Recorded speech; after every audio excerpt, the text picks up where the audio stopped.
Here's your Storm Track 7 forecast.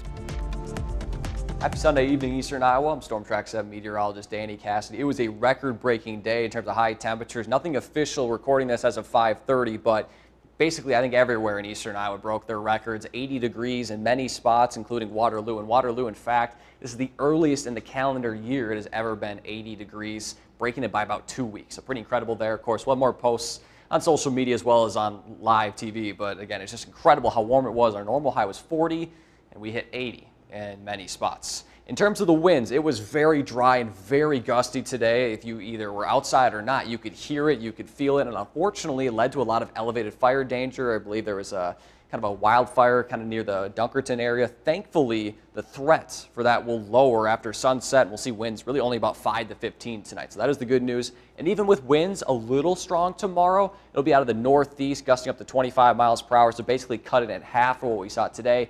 Plus the fact that the humidity is going to be on the rise a little bit, so that will help as well. So I think that fire danger will wrap up here just shortly after this recording, about 5:30. So overall tonight, low temperatures are going to be in the upper 30s for our northern areas, low to mid 40s elsewhere. A stray shower storm might be possible, especially in our northern areas, but again, not expecting a whole lot out of that. Otherwise, I think we'll just be partly cloudy through the night tonight. A little bit of a bigger story tomorrow. Again, not expecting anything widespread severe, but there is a level 1 risk currently just off our southeastern region. Most of that is going to be off to our east, but we could see some stronger storms ahead of the cold front. And something to keep in mind is, or kind of watch for, is how much sunshine are we going to see, and where's the cold front going to kind of stay put through eastern Iowa. If we see more sunshine and kind of break that low level cap, we could see some stronger storms. If it stays cloudy, can't really necessarily break that cap, we'll see storms, just not at the strength of maybe strong or severe. So that's something to keep in mind. Of course, we'll keep you posted. But here's how future track plays out. Again, overnight, not expecting anything really. Then tomorrow morning, 7 a.m., especially if you live kind of north and west, kind of ahead of the cold front, we could see some showers and isolated storms. You can see that by noon, most of it, again, north and west. But look at the temperature difference.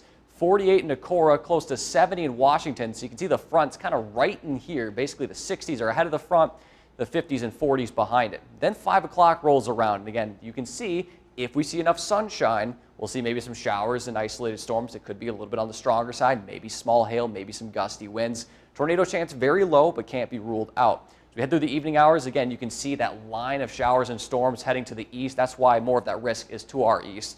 But again, could see some stronger storms with that. And then as the front kind of stalls, we could see some showers and storms linger in our southeastern areas through the overnight hours, but it should wrap up by 7 a.m. Tuesday. In terms of rainfall totals, about 1/4 of an inch, a better chance, again, if you live farther south and east ahead of that front. But again, we could see maybe a little bit more than that in any isolated thunderstorms, and it's much needed rain because we haven't really seen anything since about mid-January in terms of widespread accumulation. So for tomorrow, the high temperatures are going to vary a ton based on that cold front, and this might change a little bit in kind of this area here where the front stalls out, but I think farther north and west you go, more sure thing being in the mid-50s or low to mid-50s, and the farther south, maybe low 70s along and south of I-80.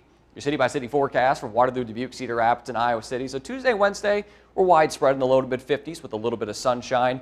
And then Thursday, we'll see, or Thursday night, I should see, another system move in. It should just be rain, maybe a little bit of a rain-snow mix Thursday, or Friday night, excuse me, but not expecting a ton out of this.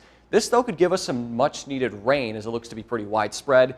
Pretty plentiful. So that is the look for Friday, and then we dry out for the weekend, not nearly as warm. We'll be in the 40s and 50s, and then of course Saturday night into early Sunday. Make sure to set any of those manual clocks you have forward an hour, and unfortunately we do lose an hour of sleep as we head into daylight saving time.